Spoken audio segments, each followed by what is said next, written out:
Bonjour à toutes et à tous. Il y a 5 ans, en mai 2017, j'avais établi, non pas un diagnostic, parce qu'il ne s'agit pas d'un problème psychiatrique, mais une sorte d'évaluation de la psychopathie d'Emmanuel Macron. Je me souviens parfaitement du profil clinique que j'avais établi. Macron a, selon moi, un quotient intellectuel élevé, une grande culture, une capacité de communication qui peut être vue de façon ambivalente, mais qu'on peut qualifier d'incisive, un charisme indubitable, même s'il est superficiel, un sentiment de grandeur qui le conduit, et c'est là l'aspect négatif, à nier toute limite, une affectivité égoïste, autocentrée, c'est-à-dire qu'il aime les autres si les autres l'aiment lui, une grande capacité de manipulation, une absence totale du sentiment de culpabilité, du cynisme bien sûr, et une grande capacité de mimétisme. Ces aptitudes, qui sont de bonnes ressources pour une personne stable et équilibrée, deviennent très dangereuses quand elles structurent l'organisation de la personnalité. Et je confirme ce que j'avais dit en 2017, mais sur un point j'ai modifié mon jugement parce que j'avais commis une erreur d'évaluation.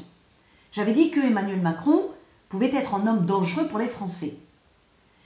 Mais vu les changements au plan géopolitique et politique, je dois dire que Macron est non seulement dangereux, mais très dangereux. Et pas seulement pour la France, mais pour toute l'Europe. Une grande psychanalyste états-unienne, Nancy McWilliams, a dit que les plus grands psychopathes sont tous des capitaines d'industrie, des généraux de l'armée des États-Unis, ou alors ils occupent de très hautes charges, à cause justement de ces attitudes que je viens de lister. Et ces capacités, encore une fois, chez une personne normalement équilibrée, elles servent au développement personnel ou au développement de la carrière. Mais chez une personne organisée de manière excessive, ces capacités peuvent devenir incontrôlables. J'aimerais insister sur 2 points principaux, 5 ans après ma première évaluation. Le premier, c'est le sentiment de la grandeur chez Macron. Il l'a montré lors du premier sommet international qu'il a organisé au château de Versailles et non pas au palais de l'Élysée. C'est une amie française qui m'avait suggéré de nommer ce syndrome le syndrome de Napoléon. Elle m'avait envoyé la vidéo de l'entrée de Macron lors du sommet à Versailles. C'est la première fois qu'un président français se concertait avec les autres représentants européens à la cour royale la plus célèbre de France, en quelque sorte un symbole de la France.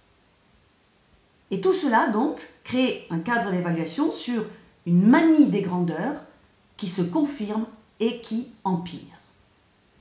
Le second point est le narcissisme. Des journaux italiens ont rapporté certaines de ces phrases, et l'une d'elles est significative. Macron jure d'avoir appris à aimer les Français.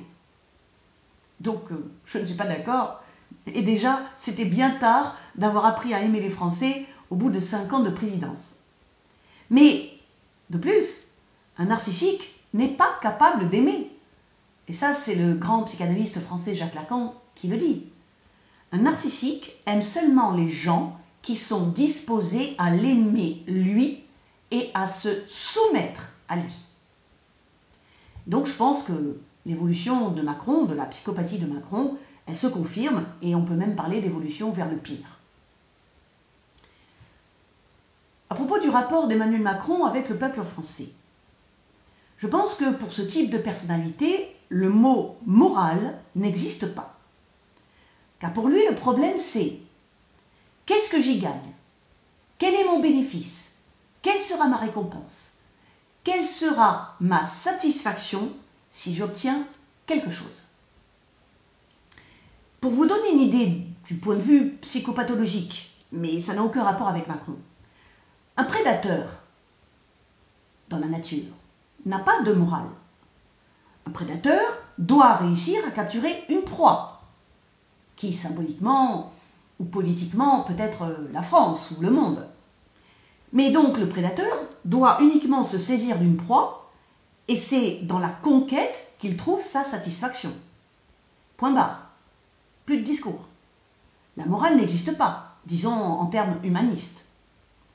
La structure de la personnalité d'un psychopathe, et encore une fois, la psychopathie n'est pas une maladie, c'est de poursuivre un objectif de ce type avec ses propres capacités, son intelligence, etc. Et l'objectif n'est pas d'essayer de trouver des buts plus humains.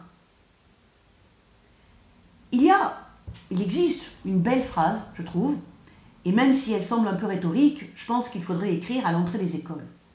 C'est que dans les échecs, dans les insuccès, les personnes peuvent rééquilibrer leurs objectifs et découvrir là où elles ont fait des erreurs.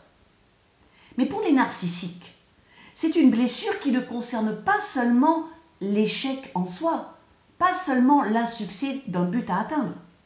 C'est toute l'identité propre qui est remise en question. Et cela devient donc très dangereux et très grave du point de vue personnel. Il me semble que Macron ne veut pas participer vraiment à un rassemblement avec une foule. Mais comment dire, il célèbre sa propre personne. Regardez ce que disait une source de l'Élysée à des journalistes du Monde en juin 2017, pour expliquer que le président n'organiserait pas une interview télévisée comme cela se faisait d'habitude depuis Giscard d'Estaing. La pensée complexe de Macron ne peut pas être réduite à des questions-réponses avec des journalistes. Ça me fait un peu rire. Parce que si le philosophe Socrate pouvait se balader dans Athènes et parler philosophie avec le cordonnier du coin, ou si un autre philosophe comme Martin Heidegger pouvait exposer sa philosophie à des étudiants, dire que la pensée de Macron est si complexe qu'il ne peut pas en parler avec des journalistes, ça me fait un peu rire.